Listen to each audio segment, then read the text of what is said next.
ঈসা আলাইহিস সালাম দাজ্জালকে মারার পরে আরেকটা প্রজাতি বের হবে, এর নাম ইয়াজুজ আর মাজুজ। নাম শুনেছেন? এই যে এই সূরার মধ্যেই আছে, এই সূরা কাহফের কথা বললাম না, সূরা কাহফের পিছনের দিকে আছে ইন্না ইয়াজুজ ওয়া মাজুজ মুফসিদুনা ফিল আরদ। যুলকারনাইন বাদশার কথা পড়বেন, তিনি এই যে দেয়াল নির্মাণ করে দিয়েছিলেন লোহা এবং তামা দিয়ে, মনে আছে, পড়েছেন? আচ্ছা, এই ইয়াজুজ আর মাজুজ যখন বের হবে পৃথিবীর পানি খেয়ে শেষ করে ফেলে দিবে একেবারে। এর এত বেশি হিংস্র হবে যে এদের সাথে লড়াই করার মতো ক্ষমতা কোনো মানুষেরই থাকবে না। এমনকি ঈসা আলাইহিস সালামেরও নয়। ঈসা আলাইহিস সালাম তুর পাহাড়ে চলে যাবেন মুসলিমদেরকে নিয়ে, তুর পাহাড়ের ভিতরে মুসলিমরা সেখানে লুকিয়ে থাকবে, পৃথিবীর মেসাকার অবস্থা হয়ে যাবে, পৃথিবীর পানি খেয়ে শেষ করে ফেলে দিবে একদম হিংস্র প্রজাতি।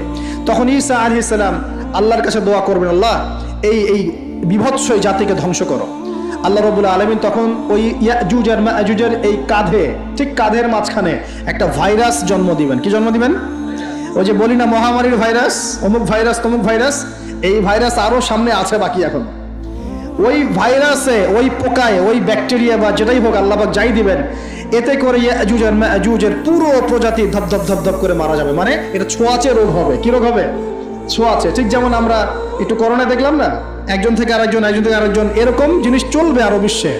আর এখনকার নতুন রিসার্চ হচ্ছে ওই সাইবেরিয়া অঞ্চলের যে বরফগুলো আছে না, ওর নিচে এই 1 লাখ বছর, 1.5 লাখ বছর, 2 লাখ বছর আগের ভাইরাসগুলো নতুন করে জায়গা শুরু করেছে এখন। হ্যাঁ, এগুলো বিজ্ঞানীরা বলছেন যে এগুলো আবার কোন দিন জানি পৃথিবীতে আত্মপ্রকাশ করা শুরু হয়। সবকিছুই ঘটবে। বিশ্বটার খুব রহস্য আছে, বিশ্বটার অনেক রহস্য আছে। আল্লাহ পাক এগুলো খেলার ছলে সৃষ্টি করেন নাই, পরীক্ষা। লিয়াবলুয়াকুম আইয়ুকুম আহসানু আমালা, আল্লাহ পাক বলেছেন। এরপরে ইয়াজুজ আর মাজুজের সব প্রজাতি মারা যাবে। নবীজি বলছেন জমিনে কোনো জায়গায় ফাঁকা থাকবে না, সমস্ত জায়গাতেই ওদের দেহ পড়ে থাকবে। আল্লাহু আকবার। এরপরে ঈসা আলাইহিস সালাম আল্লাহকে বলবেন, আল্লাহ জমিনটাকে পবিত্র করে দাও। আল্লাহ পাক কি করবেন জানেন? বড় বড় নখরওয়ালা, বড় বড় নখ আছে, নখ দেখেছেন? বড় বড় নখ, বড় বড় নখওয়ালা একটা স্পেশাল প্রজাতির পাখি আল্লাহ পাঠাবেন। কি পাঠাবেন? পাখি। এটা কোন পাখি, কি নাম আমরা জানি না। ঠিক এরকম করে এই এক শ্রেণীর পাখি আল্লাহ পাঠাবেন যাদের নখগুলো খুব বড় বড় হবে, বিশাল বিশাল নখ। এই নখগুলো দিয়ে তারা দেহগুলোকে উঠাবে, উঠিয়ে নিয়ে কোথায় যে ফেলে দেবে আল্লাহ ভালো জানেন। সুবহানাল্লাহ, আল্লাহু আকবার। আল্লাহ পাক বিশ্বে কত কি বাকি রেখেছেন এখন। এরপরে আল্লাহ পাক কি করবেন জানেন? আল্লাহ পাক বৃষ্টি বর্ষণ করবেন। এত বেশি বৃষ্টি হবে, এত বৃষ্টি হবে, জমিন ধুয়ে পরিষ্কার হয়ে যাবে। হাদিসে আসছে জমিন একদম চকচক করবে, জমিটা পরিষ্কার হয়ে চকচক করতে থাকবে। এরপরে কারণ ওই ভাইরাস তো ধুইতে হবে না, ভাইরাসকে ধুয়ে সাফ করতে হবে। তারপরে ঈসা আলাইহিস সালামের সময়ে বলা হচ্ছে, তার সময়ে একটা ডালিম, ডালিম দেখেছেন কিনা? আনার ডালিম, এই ডালিমের যে খোসা হয় না, এই ডালিমের খোসার নিচে একটা পুরো পরিবার আশ্রয় নিতে পারবে। কি বুঝলেন? এত বড় বড় ফল হবে, এত বরকত হবে জমিনের মধ্যে। কখন বরকত হয়? যখন একটা জনপদের অধিবাসীরা আল্লাহর সামনে আত্মসমর্পণ করে, তখন আল্লাহ বরকত দেন। আমরা কি আত্মসমর্পণ করছি? এই জন্যই তো অর্থনৈতিক মন্দা চলছে। এমনি নাকি? সুদ খাচ্ছেন, দিব্যি ঘুষ খাচ্ছেন, দুর্নীতি করছেন, জেনা করছেন, মানুষের সম্পদ আত্মসাৎ করছেন, মাপে কম দিচ্ছেন, আবার নামাজও পড়ছেন, মাশাআল্লাহ। তো বরকত কোত্থেকে আসবে? তো বরকত কখন আসে? যখন একটা কম আল্লাহর সামনে সম্পূর্ণ আত্মসমর্পণ করে। একটা ডালিম হবে, এটা রূপকথা নয়, এগুলা গাল গল্প বলছি না। এই প্রতিটা কথা আল্লাহ পাকের ওহী থেকে আসছে, এর একটা কথা মিথ্যা হবে না ইনশাআল্লাহ তাআলা। বিশ্ববাসীরা দেখবে একটা ডালিমের নিচে একটা পরিবার আশ্রয় নিতে পারবে। এত স্পেসিফিকলি বলা হয়েছে হাদিসগুলোতে। নবী সাল্লাল্লাহু আলাইহি ওয়াসাল্লাম বলেছেন যে 10 জন ঘোড়সওয়ার, কয়জন ঘোড়সওয়ার? 10 জন ঘোড়সওয়ার বের হবে ইমাম মাহদীর সময়, যারা খোঁজ নিতে যাবে যে দেখি দাজ্জাল বের হয়েছে কিনা। ঘোড়ায় করে খোঁজ নিতে যাবে, দেখি দাজ্জাল বের হয়েছে কিনা। ওই 10, নবীজি বলছেন আমি ওই 10 জনের নামও জানি, ওদের বাবার নামও জানি। সুবহানাল্লাহ, এত স্পেসিফিক জ্ঞান দেওয়া হয়েছে আল্লাহর পক্ষ থেকে নবী সাল্লাল্লাহু আলাইহি ওয়াসাল্লামকে। তার হাদিস থেকে বলছি ডালিমের নিচে পরিবার আশ্রয় নিতে পারে। তো অনেকে হয়তো হাসবে, কি বলে একটু উল্টা পাল্টা কথা, তাই না? নাস্তিকরা মনে করতে পারে যে হাসবে, আরে হাহারি এক দিয়ে রেখে দেবে। এখন মানুষ ফেসবুকের মতো চিন্তা করে, ফেসবুকের মতো হাসে, ফেসবুকের মতো কাঁদে। মানুষ এখন রোবটিক হয়ে গেছে। ঠিক আছে, আচ্ছা।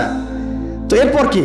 এরপরে বরকতের এই সময়টা শেষ হয়ে যাবে কখন? যখন মানুষ আবার সেই জেনা, পাপ, শিরিক, কুফর এগুলোতে লিপ্ত হবে। আল্লাহ রাসূল বলছেন এমন একটা মানুষও বাকি থাকবে না, একটা মানুষও না যে খালি লা ইলাহা ইল্লাল্লাহ কালিমাটা পড়তে জানে, এমন একটা মানুষও বাকি থাকবে না। বলেন নাউজুবিল্লাহ।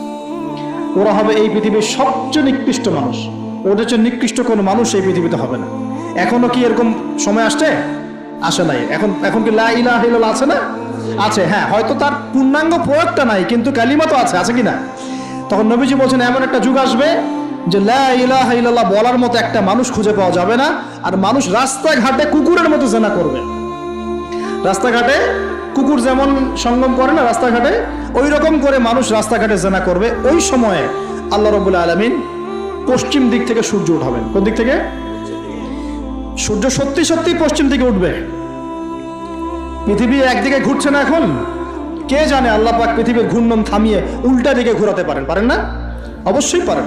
আল্লাহ পাকের জন্য এটা খালি বলা, কুন ফায়াকুন, হও হয়ে যাও, ব্যাস। আমি কয়েকদিন আগে রিপোর্ট দেখেছি, পৃথিবীর নিচে কিন্তু আগুনের স্তর আছে, জানেন তো? পৃথিবীর নিচে আগ্নেয়গিরিগুলো আছে। পৃথিবীর ভিতরে একটা ঘূর্ণন হয়, সেই ঘূর্ণনের দিক পরিবর্তন হচ্ছে দিন দিন, এমনটা রিপোর্ট এসেছে। দেখেন, আপনি ইন্টারনেট ঘাটাঘাটি করেন, দেখেন।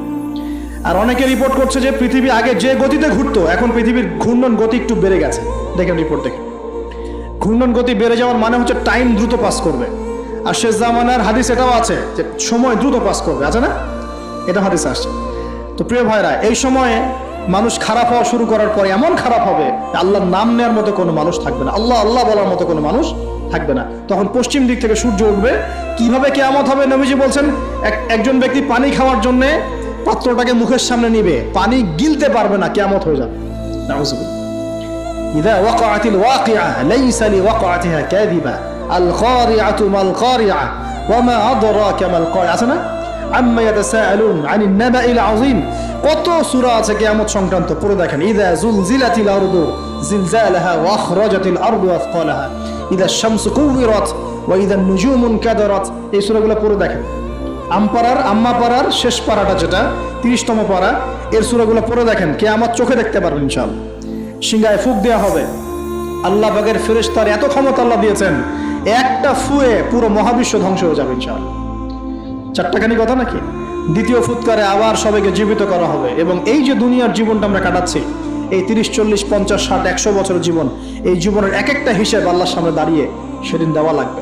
অতএব এই দুনিয়ার জীবনটাতে প্রস্তুতি গ্রহণ করি, 5 ওয়াক্ত নামাজ পড়ি, যাকাত দেই, কালিমা বোঝার চেষ্টা করি, আল্লাহ তাওহীদ শিখি, জানি, বুঝি, নবীর সুন্নত অনুযায়ী আমল করি, হালাল খাই, পরিবার গড়ি, মানুষকে সৎ কাজের দাওয়াত দেই, অসৎ কাজে নিষেধ করি, ইসলামকে আল্লাহর জমিনে প্রতিষ্ঠা করার চেষ্টা করি। আল্লাহ পাক যা দিয়েছেন, জানমাল, সময়, শ্রম, আল্লাহ পাক যা দিয়েছেন, ক্ষমতা, প্রতিপত্তি, সম্পদ, এগুলোকে আল্লাহর দ্বীনের জন্য ব্যয় করি। ইনশাআল্লাহ দুনিয়া সফল হব, পরকালে সফল হবে ইনশাআল্লাহ আযজা ওয়া জাল। আল্লাহ পাক আমাদের সবাইকে সমকালীন ফিতনাগুলো সম্পর্কে সচেতন থাকার তৌফিক দান করুন, এবং এই রমজান আসন্ন রমজানে পরিপূর্ণরূপে ইবাদত করার তৌফিক দান করুন, এবং এই ইবাদত এবং শিক্ষাগুলোকে সারা বছর ধরে রাখার তৌফিক দান করুন, এবং জামানা সম্পর্কে সচেতন থেকে আগামী দিনে যা হবে সেভাবে পদক্ষেপ নেওয়ার তৌফিক আল্লাহ পাক দান করুন। আমিন।